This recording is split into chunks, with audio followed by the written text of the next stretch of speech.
Hi, you're very welcome. And in this video, what I want to show you is how you can use a thing called the IFS function, which is basically an alternative to nested ifs, which, basically put one if inside each other. The thing I like about this is, like I said in the blog post, it's kind of like a Lego. You know what I mean? You can build one on top of the other. So what we have is a scenario here where basically if people get between 85% and 100, they get an A. If they get between 70 and 84, they get a B. If they get 55 to 69, they get a C. And anything less than that, they get a D. So the way we're going to do it is I start here with grade, and then I come up here to formulas, and then I come down here to logical, and then I just go down here to ifs. Right. And this is the thing that pops up. It says logical test value of true. So what I want to do is I want to set my first condition, which is that I want to say, is this one, okay, greater than or equal to, and I'm just going to click on the cell here, this one, and then just press F4 to lock it. Now, if that's true, I'll just go down here, they're going to get an A.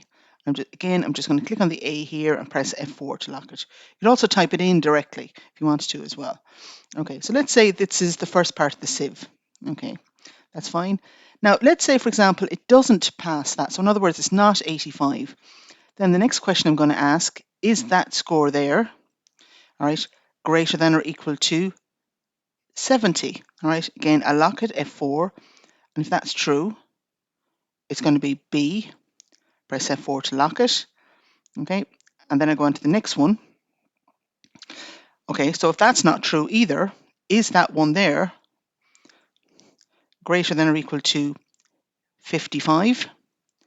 F4 to lock it. And if that's true, and see, I just need to come down here as well, do a little check. Just come down here to scroll down to lock it.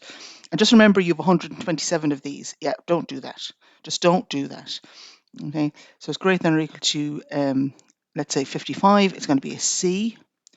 F4, and then I go down another little bit, and then I just need to say if that is less than 55, again F4, then it's going to be this one, D, and F4 again. So the kind of things you need to watch out for here are just things like that if it's less than or equal to, if it's greater than or equal to in one, make sure it's less than the other. So you often might have to do a little bit of tweaking on it. So what I want to do now is just click OK, and I'm just going to double click and do a quick test. So yes, our friend Angela got 22, she got a D, but let's say I've made a mistake and she should have been 92. So if I change this, see that becomes an A. Okay, 22. Sorry, recheck again, Angela, it's all wrong. Dolores 71, she's between 70 and 85, that's a B. Declan is 65, that's between 55 and 70, that's a C. Brian got 86, which is an A. Trevor got between 70 and 85, which is a B. Rose got a C, which is like between 70 and 55. John got a 55, so he's on the borderline, but he got a C. And then Mary got an 85 or A. Okay. So one of the things too is just to, you kind of have to keep eliminating the condition. So you think of it as a process of elimination. That's kind of a good way to go with it. Okay. Mind yourself and take care, and hope you found this useful.